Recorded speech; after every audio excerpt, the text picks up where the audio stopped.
halika na dito. Kakain na. Halika na rito, nak. Lalamig ang pagkain. Wala.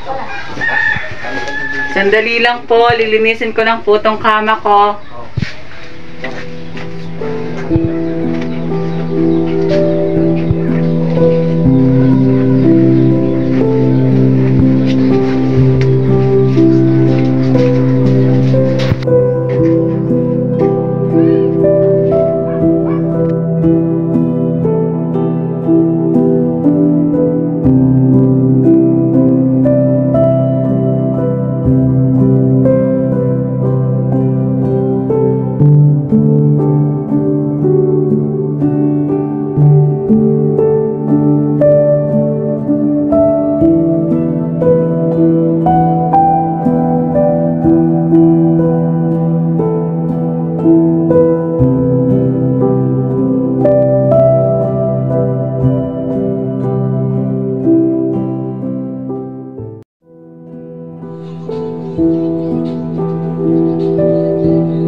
Nak, ayaw mo bang magpahangin man lamang dito sa labas ng bahay?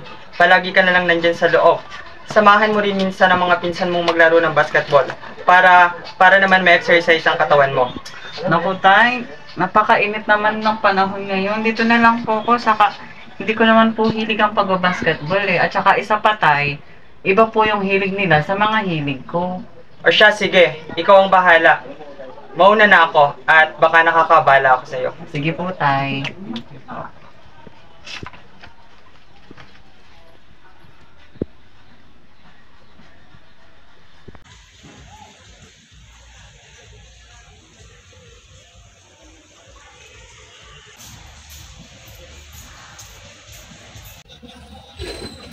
Ano? Papalag ka na? Hindi naman yan lalaban, mahina yan eh.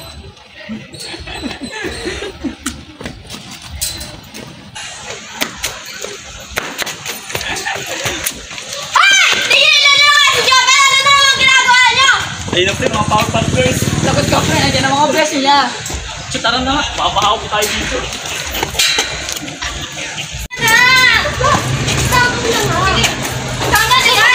Okay na. Basta ka na. Ano, okay ka lang? Kasi hinahayaan mo na ginaganon ka nila. Wala rin naman mangyayari kung papatulan lang natin sila. Baka lang mas lalong lumala. Ay nako, lagi na lang ba tayong ganito? Paano kung hindi ka naman namin ulit inabutan? Eh di masakit na naman ang buong pagkatao mo. Hoy! Ano ba yan? Ako lang to. Huwag kayong mag-alala sa akin. Dahil niyo pa yung nanay ko ako magbiro. Siguro masasanay ng umalis. Tara na nga, late na tayo. May reporting pa naman tayo ngayon. Ay, akong bumagsak.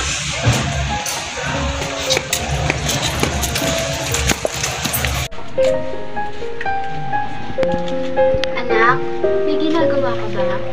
Yes po, Nay.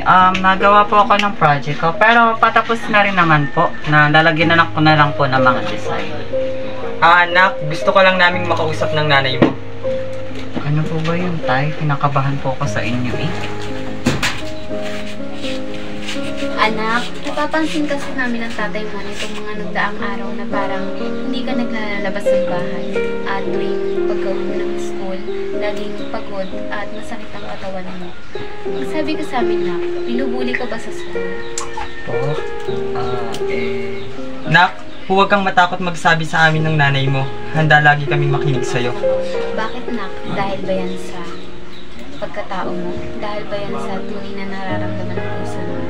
So, ibig niyo pong sabihin?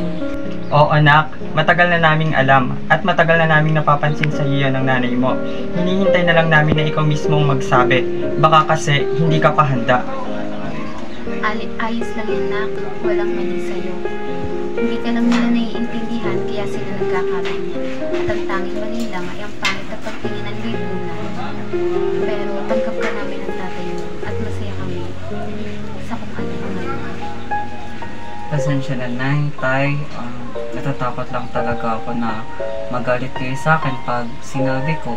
At pag nalaman nyo, sasabihin ko naman po talaga sa anak, kaso Shh! Hindi mo kailangan magpaliwanag, anak. Gaya nga ng sabi ng nanay mo, walang mali sa'yo. Halika nga dito na.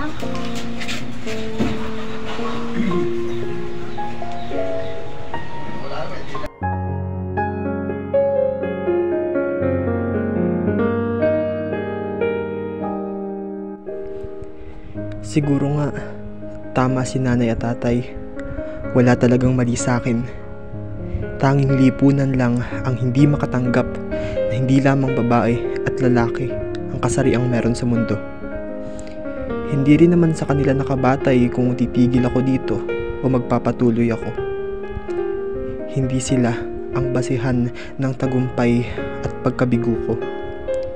Siguro, mabibigo lang ako kung titigil ako dito at magpapadala sa mapanghusgang lipunang ginagalawan ko.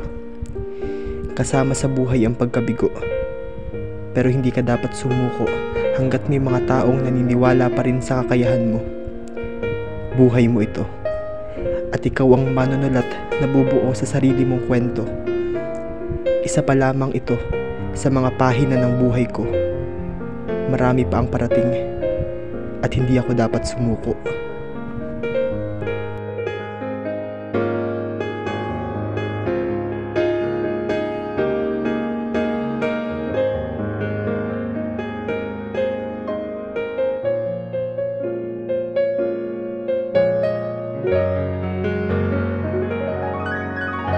Morning, Jope! Good morning, baby! Morning,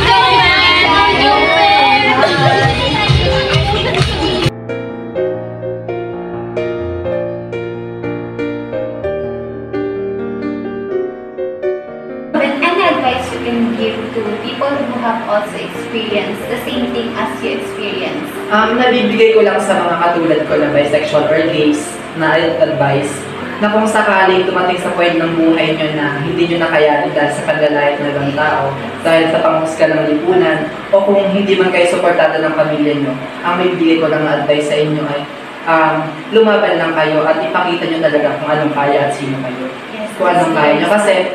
Kasi kung kayo mismo ang hindi magtitiwala sa sarili nyo, paano pa matatanggap ng mga taong walang tiwala sa inyo na magagawa niyo yung mga bagay nyo? Yun lang na totoo ka sa sarili mo, patunayan mo na kaya mo, huwag kang susuko. Yung mga challenges na sinasabi nila, okay lang na pakinggan mo ng pakinggan, pero huwag mong seryosohin. Padaanin mo lang sa tenga mo, o pasok sa kabila, Huwag mo masyadong didibdibin, kasi pag dinibdib mo, ikaw rin ang apekto mo.